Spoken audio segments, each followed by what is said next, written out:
সেই ছোটবেলা থেকে বড় মা মানে আমার জেঠিমাকে দেখতাম শীত গ্রীষ্ম 12 মাস কাক ভরে ঘুম থেকে উঠতেন, উঠোন ঝাড় দিয়ে বাসি কাপড় ছেড়ে পুজোর ফুল তুলতেন, ঠাকুরের বাসন ধুতেন। শ্বশুরবাড়ি এসে আমার বড় যাকেও ঠিক তেমনই দেখলাম। খুব ভোরে উঠে বড়দি বাসি কাজ শেষ করে ঠাকুরের ফুল তুলে বাসন ধুয়ে তারপরে রান্না চড়াতো। আমি একটু ঘুম কাতুরে, সব সময় বেলা করে ঘুম থেকে উঠি। বিয়ের আগে মা পই পই করে বলে দিয়েছেন, শ্বশুর বাড়ি গিয়ে এত ঘুমোলে চলবে না, লোকে মন্দ বলবে। আমি মাকে বলতাম, কিছু হবে না মা, প্রিয়ম জানে আমি বেলা করে ঘুম থেকে উঠি, কিছু বলবে না, তুমি অত চিন্তা করো না। মা বলতেন, ওই বাড়িতে শুধু প্রিয়ম থাকে না, ওর মা বাবা দাদা বৌদি সবাই থাকেন। আমি একটা মাল্টিন্যাশনাল কোম্পানিতে চাকরি করি। ঠিক 8:30টায় বেরিয়ে পড়ি ঘর থেকে।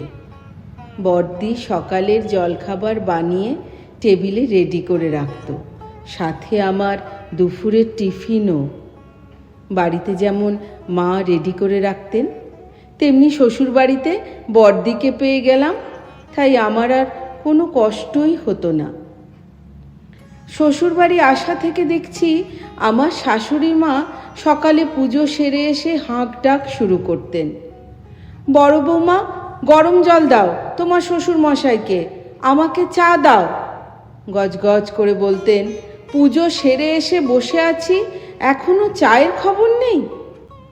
একটু পরেই শুনতাম বড়দি তড়িঘড়ি উপরের তলায় এসে শাশুড়ি মায়ের চা বিস্কুট, শ্বশুরমশাইয়ের গরম জল চা সব এনে টেবিলে সাজিয়ে রাখত। শাশুড়ি মা তখনও সুর চড়িয়ে বলতেন, রোজ জানো আমার পুজোর পরেই 1 কাপ চা চাই, একদিনও যদি সময় মতো দাও। রান্নাঘরে করোটা কি সকাল থেকে? রূপার মা তো সকাল থেকে হাতে হাতে সব করে দেয়। বড়দি কাচুমাচু সুরে বলতো, হ্যাঁ মা, গুনগুন আর মুনমুনকে স্কুলে যাওয়ার জন্য তৈরি করতেই আজ একটু দেরি হয়ে গেল।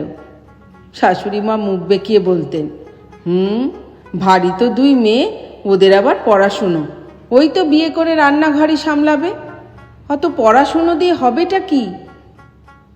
আমি আমার ঘর থেকে কথাগুলো শুনে কিছু উত্তর দেওয়ার জন্য যেতে গেলে প্রিয়ম বাধা দিত, বলতো, কিছু বলতে যেও না, মায়ের ধ্যান ধারণাই ওরকম, সবচাইতে রাগ বেশি বৌদির 2টো মেয়ে বলে, নাতির মুখ দেখতে পারিনি এখনো। তো এতে বড়দির দোষ কোথায়?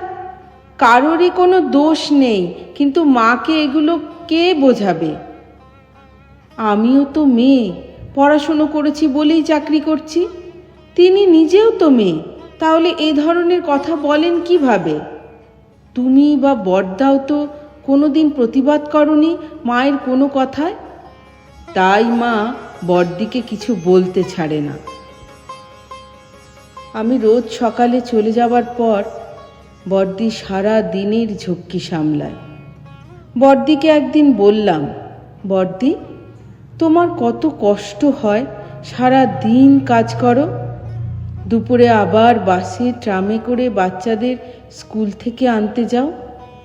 বড়দি বলতো, আমার অভ্যেস হয়ে গেছে রে, আমি নিম্ন মধ্যবিত্ত পরিবারের মেয়ে, আমার কাজ করার অভ্যেস আছে। ছোটবেলায় মা বাবাকে হারিয়ে কাকা কাকিমার কাছে মানুষ, খুব কষ্ট করে পড়াশুনো করেছি। কাকিমা অবশ্য বিয়ে দিতে বেশি রাজি ছিলেন না, কারণ কাকিমার সংসার আমি একা হাতেই সামলাতাম। ভাই বোনদের খাওয়ানো পড়ানো, ঘরের রান্নাবাড়া থেকে শুরু করে সব। জানিস তো, আমার পড়ার খুব নেশা ছিল, রাত জেগে হ্যারিকেন জ্বালিয়ে পড়তাম। ম্যাট্রিকে মোটামুটি ভালোভাবেই পাশ করেছিলাম, ফার্স্ট ডিভিশনে 3টে লেটার ছিল, তাই আমার স্কুলেই সায়েন্স নিয়ে পড়ি। স্কুলের টিচাররা আমায় ভীষণ ভালোবাসতেন, কোনো কিছু দরকার হলে ওরাই দেখিয়ে দিতেন। তখন কটা টিউশন করে নিজের পড়ার খরচ চালাতাম। হায়ার সেকেন্ডারিতে 4টে লেটার নিয়ে পাশ করলাম।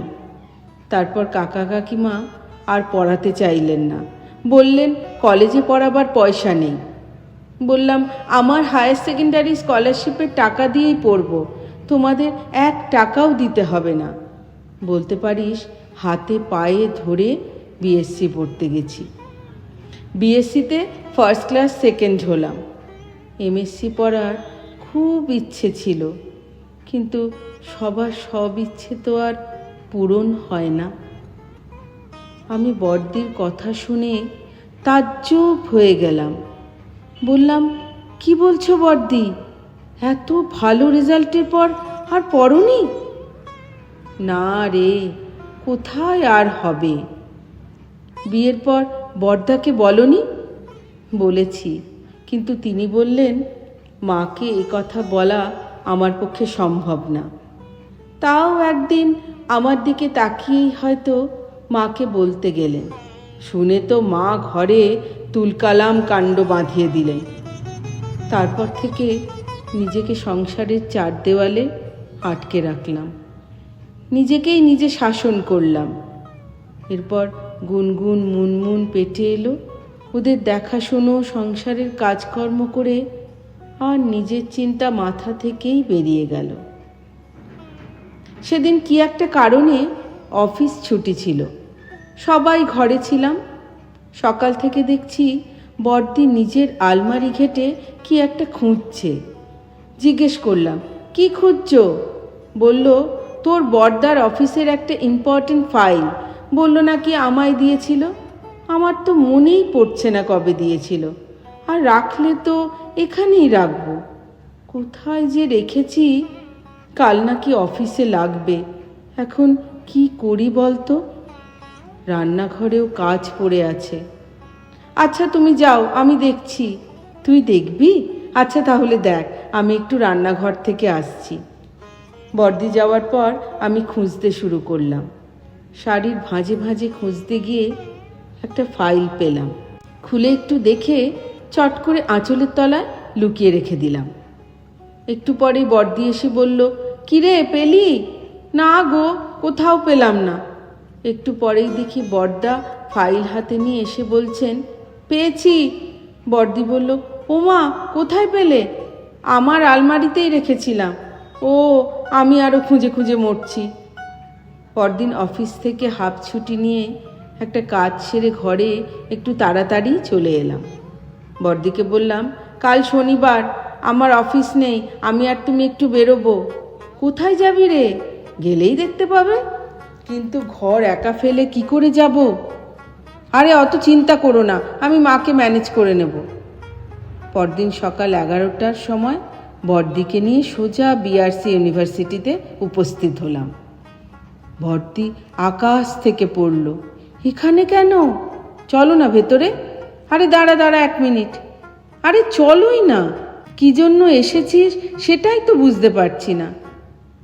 এবার তোমার সেই ইচ্ছেটা পূরণ করবে। কি বলছিস? কি সব আবোল তাবোল? হ্যাঁ ঠিকই বলছি, এবার এমএসসি পড়বে। তোর মাথা খারাপ হয়ে গেছে দেখছি। ঘরে না বলে কয়ে অ্যাডমিশন নেব? তুই ভাবতে পারছিস মা শুনলে কি অবস্থা হবে? ঘর সামলাবো না পড়বো? ঘরের চিন্তা করে করে পাগল হয়েও না তো। তোমার একার ঘর না, আর একা সামলানোর দায়িত্ব না। না রে বোন, আমায় ক্ষমা কর, আমি মায়ের সামনে গিয়ে দাঁড়াতে পারবো না। উফ বড়দি, বড্ড বেশি ভাবো তুমি। তুমি কি কোনো অন্যায় কাজ করছো নাকি? মায়ের কাছে এটাই অন্যায় কাজ। তোমার তো রোজ কলেজ আসতে হবে না, শুধু পরীক্ষাটাই এসে দেবে, সেই রকমই আমি কথা বলে গেছি গতকাল। আচ্ছা আগে চলো তো ভেতরে যাই, কতক্ষণ গেটের বাইরে দাঁড়িয়ে থাকবো? ভেতরে গিয়ে কথাবার্তা সব বলে অ্যাডমিশন নিয়ে আমরা বেরিয়ে এলাম।